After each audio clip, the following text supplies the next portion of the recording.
소설보다 더 소설 같고 믿기지 않지만 현실엔 존재하는 이야기를 들려드립니다. 미스터리 리부트. 오늘은 어느 섬마을을 뒤덮은 수상한 녀석의 이야기입니다. 갑자기 이렇게 몰려들어가지고 아이고 새카맸다고요. 사람 머리카락처럼 엉키 있는 것처럼 그렇지. 이런 건 나쁜 징조다 갖고 이야기하더라고.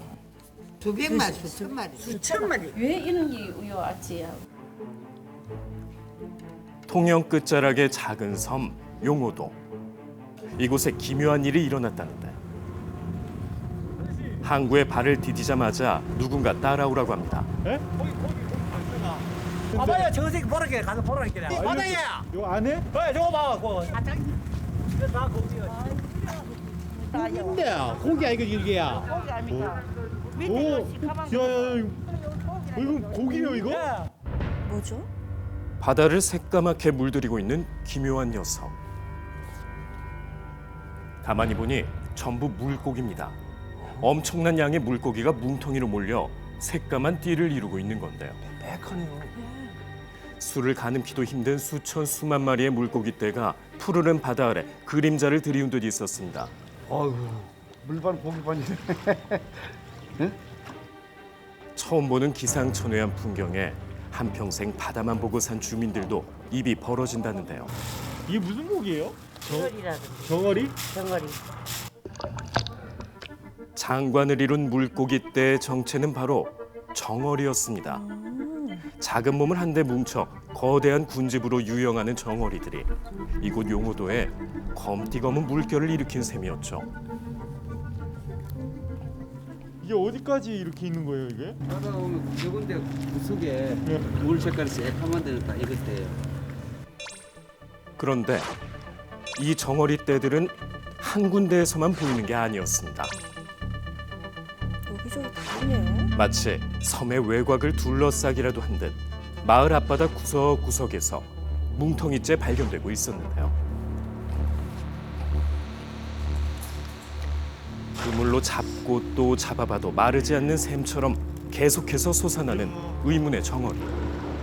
주민들은 그간 잘 볼 수 없었던 녀석들이 낯설기만 쟤 이제 합니다. 뭐에 쓰실 거예요? 양어장 고기 밥알라. 아, 밥 하려고. 멸치나 고등어처럼 우리에게 익숙한 생선도 아닌 정어리들이 갑자기 왜 용호도로 몰려오게 된 걸까요? 주민들은 난생 듣도 보도 못한 이 이상 현상을 두고 혹시나는 무서운 생각까지 들었다고 합니다. 그러잖아요. 안 나오던 것이 갑자기 나오면 그런 안 좋은 징조들로 생각을 많이 해야 돼. 안 좋은 얘기요? 네. 어떤 뭐 지진 난다 뭐 이래서. 2011년 일본에서는 50마리의 돌고래가 떼죽음을 당한 지 6일 만에 동일본 대지진이 발생했고 물고기들의 기현상은 대지진의 전조 증상으로 여겨지곤 했는데요.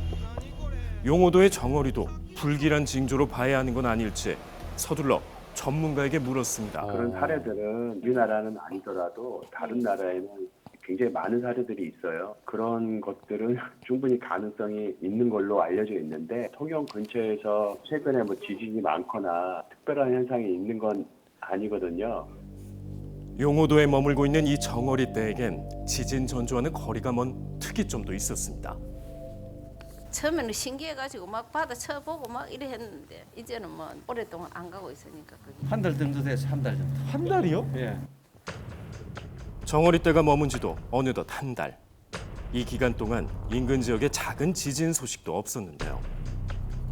그렇다면 녀석들의 용호도 방문은 어떤 의미이며 한 달째 머무는 이유는 무엇일까요? 때 아닌 풍어 소식에 섬으로 몰린 낚시꾼들은 다른 이야기를 전해줬습니다. 많이 잡으셨네. 이게 삼치예요? 여기 원래 삼치가 잘 잡히는 곳이에요? 삼치 있길래 낚시하는 거예요. 얘네가 들어오면서 칼치하고 삼치가 들어와서 얘네들 먹으려고 저기서 포진하고 있으니까 못 나가는 거예요. 지금 나가야 되는데. 정어리들이 포식자에게 둘러싸여 섬을 오래도록 빠져나가지 못한다는 건데요. 정말 정어리 떼를 쫓아오는 커다란 물고기가 포착됐습니다. 뒤이어 정어리를 날쌔게 낚아챈 채 잡아먹는 모습까지 이어졌는데요. 먹잇감을 호시탐탐 노리는 큰 물고기들이 방어진을 친 탓에 연안에 갇혀 있는 거라면 어떨까요? 해양생물을 연구하는 전문가를 용호도에서 만날 수 있었습니다.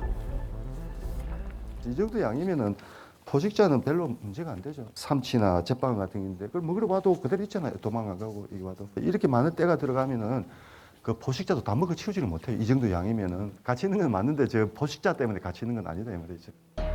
포식자 때문도 아니라면 많은 정어리가 이리도 오래 머무는 이유는 점점 더 미궁에 빠집니다.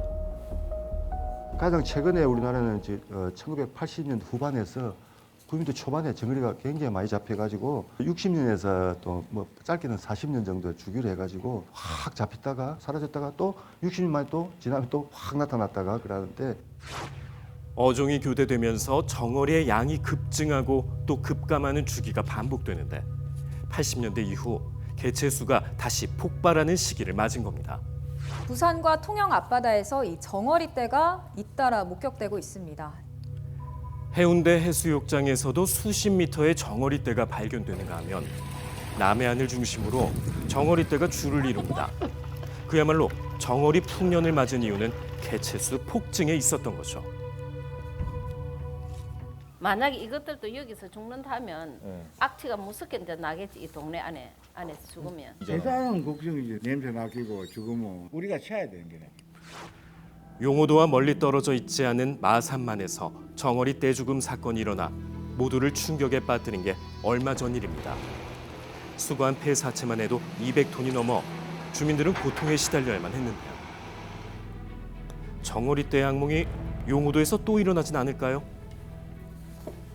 남해 쪽에 모이는 이유가 이제 이쪽에 아무래도 물도 깨끗하고 말이 깨끗해졌고 그리고 플랑크톤 같은 영양분이 지금 많으니까 먹을 게 많다 이 말이죠.